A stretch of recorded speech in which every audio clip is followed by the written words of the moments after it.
says we take it into the OCI. OCI is other comprehensive income. So other comprehensive income, as a lay accountant, it generally means the profit and loss appropriation account, so below the line. So wherein we don't want to hit our profit or loss, so we take that item to other comprehensive income. Further, if we, for example, next year we again go for the valuation of the asset and the asset value increased to 130. So this leads to increase in the valuation surplus by $10. And that also moved to other comprehensive income. On the other hand, when the asset was $120 and if it reduces its value to 90, the fair valuation when we conducted in the market, then this is reversal of revaluation surplus from OCI. So what we need to do, the value from 120 to 90, we first of all reduce our revaluation surplus which was standing in other comprehensive income, and the further loss of 10 will be booked as impairment loss in profit and loss account. So if you can see here that 120 minus 20, the existing revaluation surplus, and additional 10 is also deducted because that charge to profit and loss account as impairment loss because the asset value is now $90. Moving to the other situation wherein if we have the value of asset which was 100 and in the market is revalued at 80, it means directly it is an impairment loss and we take the loss to the profit and loss account. Further, in the subsequent year, if after the revaluation done, the asset value is increased to 110, then it's very important over here that we do reversal of impairment loss first, that is $20 in profit and loss account. So we credit profit and loss account by 20 because initially we have already done the debit of profit and loss account due to the impairment loss. And since the value has increased to 110, so we also create the revaluation surplus of 10 in other comprehensive income. On the other hand, if there is further decrease in the value of the asset, we'll take it to the profit and loss account as impairment loss. So this is the overall concept of when we take our asset on revaluation model, and this again gonna be very helpful and the same will be applied when we cover the accounting for intangible assets.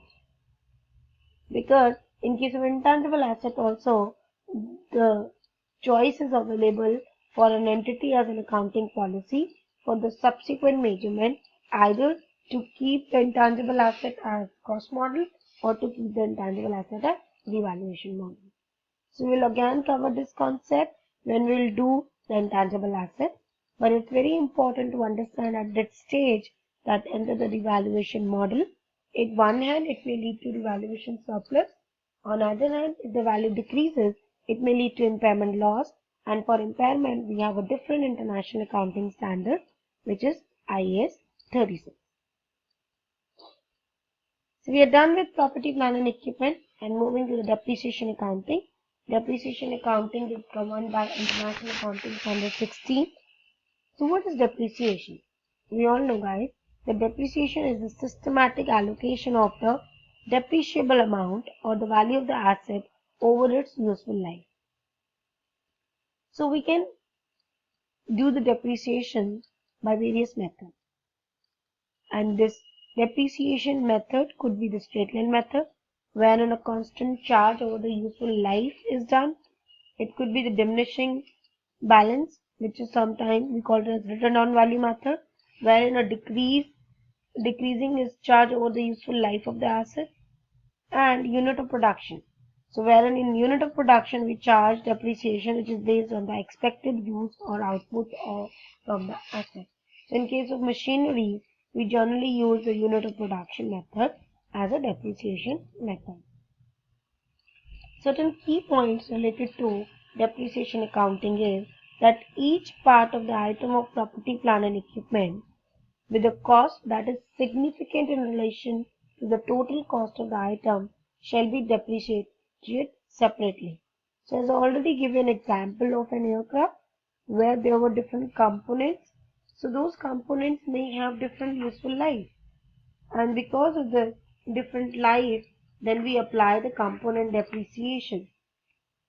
So if I say in the same example of aircraft, the engines, if for example the hours is defined like 1600 flying hours with respect to engines, so we depreciate whatever the cost of engine over the 1600 flying hours. Maybe the undercarriage if I had 500 landings, then accordingly we depreciate the amount of undercarriage by 500 landings. For example, fuelage if it is for 20 years, then whatever the cost of fuelage, we utilize it over the useful life of 20 years. So this is a very interesting concept which we called it as component or the component depreciation. The depreciable amount of an asset shall be allocated on systematic basis over its useful life, and the residual value and the useful life of an asset should be reviewed at least at each financial year end. So we're done with International Accounting Standard 16, Property, Plant and Equipment, wherein we also understood and discussed about depreciation accounting. Moving to the investment property. So an entity may owe any land and building as an investment property rather than for the use in business. So the treatment of such land and building is governed under IAS 40. It's a very important note, guys, which is given over here, that any property which generates cash flow largely independently of any other asset and held by an entity is key to classify that property under IAS 40. So guys, what do you understand from this? Any asset independently generating some cash. So for example, if you have a building and you have leased it out or given it someone on rent, so by earning that rent, that building is generating cash in itself, and that's a good example of investment property. So let's see what is the definition of investment property. So investment property is the land and building or the part of building or both which is held by the owner or by the lessee under a finance lease to earn rentals or for capital appreciation or both, rather than for use in the production or supply of goods and services and for administrative purposes or sale in the ordinary course of business. So investment property, first of all, it's important to note down, is land and building or the part of land and building. The usage is if you have given it someone on rental. So either you held as an owner and then you lease it to someone else as an operating lease, or it may be the case that if you are lessee and you have taken that land and building on finance lease, so eventually that's going to be your land and building.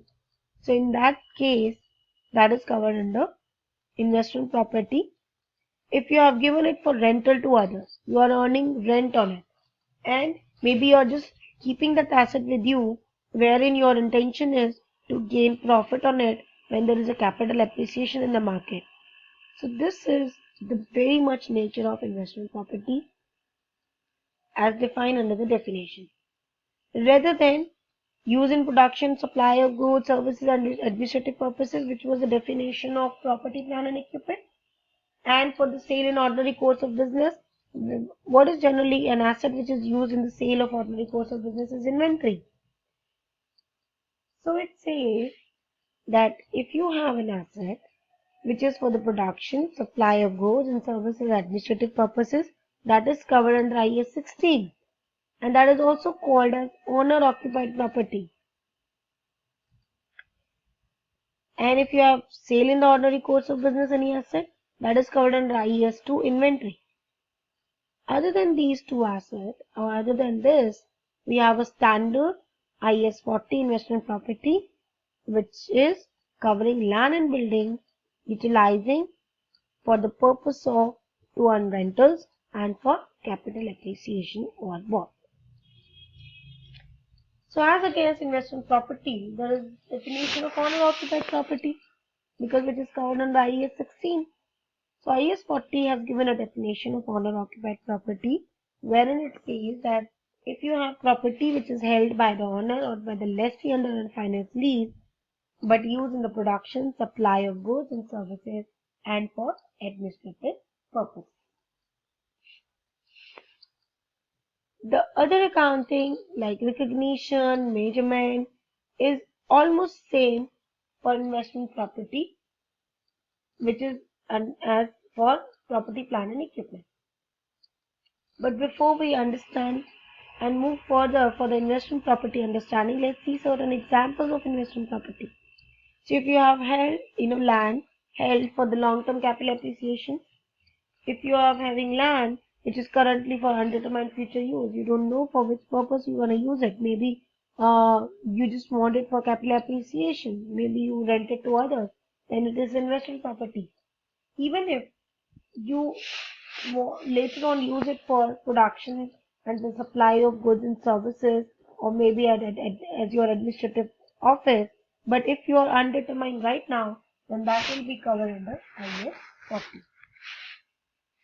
A land and building owned and held under a finance lease or lease out under operating lease is also an example of investment property. A vacant building which is held which you later want to be leased out is also an example of investment property. A building held by a parent, by parent we mean the parent entity, and if it is leased out to a subsidiary, then that is investment property for the parent. For investment property, so the recognition criteria is same, and for measurement is also like initially measurement is at cost. And here also, whatever the cost we have incurred on it, the purchase cost, it also includes even the directly attributable expenses, and generally in case of land and building, there is a huge cost related to registration of the property or the stamp duty which we pay. So that is the part of cost of investment property. However, important to note down that for subsequent measurement, here the entity may choose as an accounting policy either the cost model and the fair value model. So this is difference here. In International Accounting Standard 16 property, plant and equipment, we are having two models, cost model and evaluation model. However, in investment property, the cost model is same, which is carrying at cost less accumulated depreciation and accumulated impairment in terms of IAS 16. But we have on the other hand, other than the valuation model, fair value model. So fair value model, it says you valued your investment property at fair value with changes in fair value and recognize it as profit and loss account. After covering investment property, wherein we have seen the spatial treatment of land and building or both, let's move to the government grant. As I already told you that an entity may owe an asset which they have received from government as a government grant, and that is why we have covered IAS 20 here itself when we are talking about tangible non-current assets. So IAS 20, which is on government grant, entities may receive government grant from various purposes. So what is government grant? As per the technical definition of government grant are assistance by the government in the form of transfer of resources to an entity in return for the past or the future compliance with certain conditions relating to the operating activity of the entity.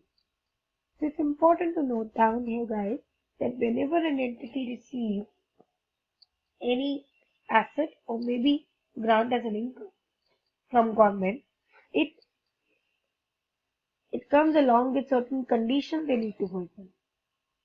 And that's why it says that government grant is no doubt assistance by the government, which may be in the form of transfers. The government transfers the resources to the entity. But when in return the government asks to perform certain either the past or the future conditions, compliances to operate that activity of the entity.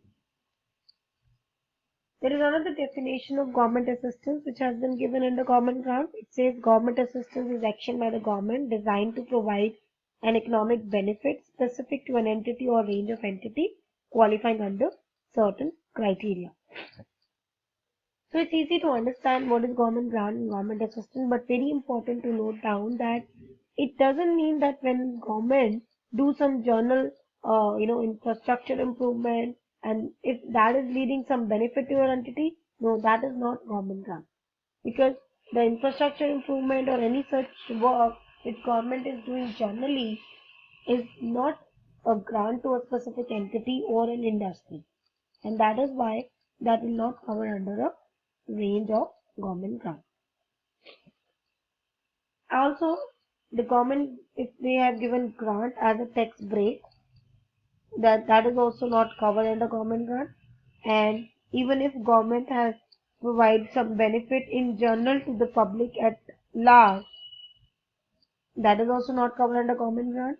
Even the government, when acting as a part owner of the entity, just because the government is part owner of the entity, it doesn't mean the entity get a government grant. There the government also acting as a, the owner. So all other cases, whenever an entity receive any resource or any benefit from the government, then that is covered under the government grant. So the receipt of government grant or government assistance is take the financial statement in below manner. First, find an appropriate method to account for any resource transfer. So we will see what are the appropriate methods. And then we show that asset which we have received or income to the extent that the entity has benefited from such assistance during the reporting period. So this is basically how we deal with the receipt of government assistance in our financials. So in our financials, we first of all apply a method so that we do the accounting of that resource, and we'll see how we do the accounting of it.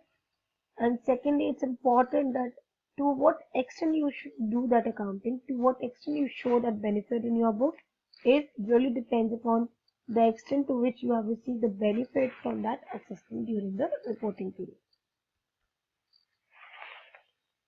The government grant may be an asset grant or an income grant. So if the grant is related to assets, so what we need to do, government grant whose primary condition is that an entity qualifying for them should purchase, construct or otherwise acquire long-term assets. So if there is a such primary condition, it means the government grant which an entity has received is very much related to assets. There are also many a time subsidy conditions are attached to it, wherein it says restriction on the type or maybe the location of assets or the period during which they are to be acquired or held. So these are very much government grants which is related to assets. And that happens, guys, whenever, for example, an entity is dealing in export of goods and services, export of goods, and they are buying a machinery. So government sometimes gives grants that for the purchase or the construction or maybe acquiring that machinery will provide you the grant provided you do 60% or maybe the 80% of whatever you produce from that machinery only for the export purposes. Here the purpose of the government is to promote export. Moving to the grant related to income. So whatever the grant which is other than the grant of assets is the grant related to income. Forgivable loan is also an example of government grant because forgivable loan is the loan which the lender undertakes to waive repayment of certain prescribed conditions. So it happens, government also decided once for the farmers that they were having huge loan on their land, and the government forgive those loans and mentioned that the banks will not charge and waive the payment of farmers, but for that they define a prescribed conditions to them. So these forgivable loans from government, it should be treated as same way as the government grant. because when it is reasonably assured that the entity will meet the relevant terms of forgivability or the forgiveness. How we do the recognition of government grant in books? The government grants, including non-monetary grants at fair value, shall be recognized until there is a reasonable assurance that the entity will comply with the condition attached to them and the grant will be received. So it says that government grant, it also includes the non-monetary grant, is recognized at fair value. And it will be recognized in your books only if the entity comply with the condition which is attached to them and the grant is received. So only cash receipt is not government grant. It's very important that the entity is very sure that they will comply with the condition which is attached to them. And this becomes the basis of recognition in case of government grant. How we do the measurement?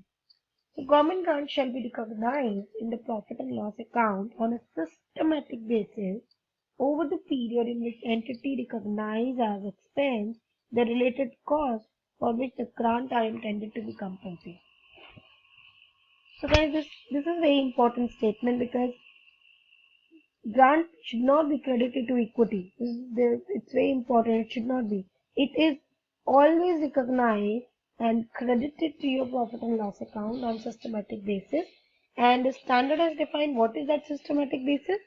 That means the basis is you recognize the expense or the related cost of grant which is being compensated on the both on the systematic basis or the parallel basis. So this is the measurement of government grant. Further, in the measurement itself, a government grant may take form of a transfer of a non-monetary asset such as a land or other resources for the use of the entity.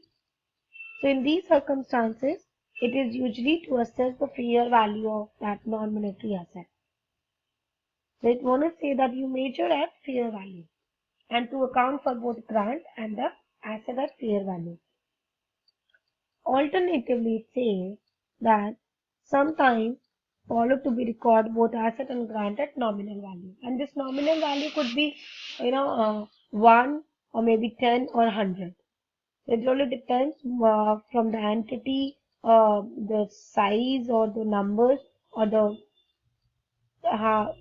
reflecting of the numbers of the entity, and accordingly maybe the 100 and the 1000 would be considered as a nominal amount. Now we see how we present the government grant if it is related to asset and related to income. As we have just understood that we need to take the government grant on a systematic basis over the usefulness of that and similar to the cost which we incurred related to that. And so how we present the same in our book. So if the grant is related to asset, the government grant which related to asset includes the non-monetary grants at fair value shall be presented in statement of financial position either by setting up the grant as deferred income. So consider that grant as a deferred income, and on the other hand you have an asset in your books of accounts.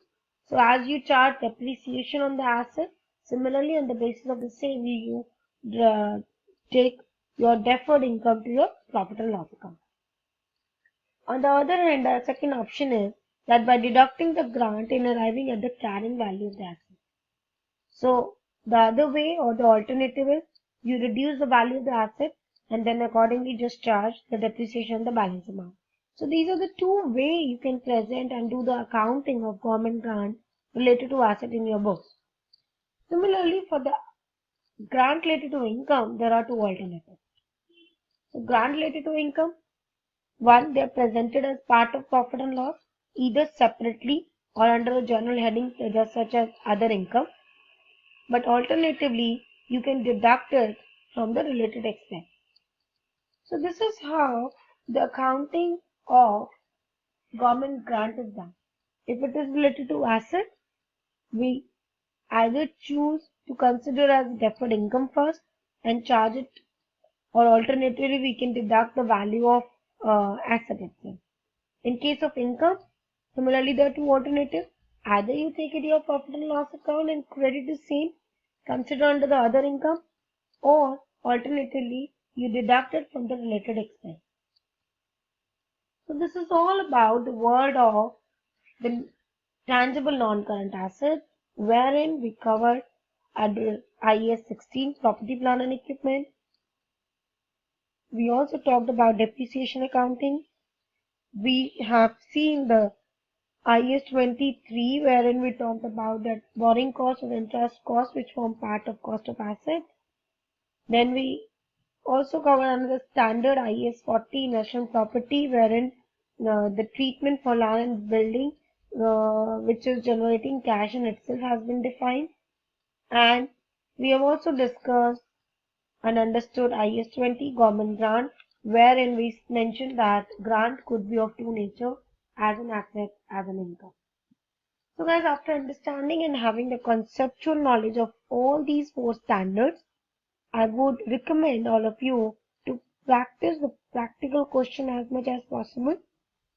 And if you face any question, feel free to ask either in the query sessions or through emails which IACT has shared with you.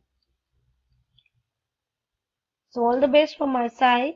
Have a happy learning with IACT, and let's move to the Q&A session now. Thank you very much.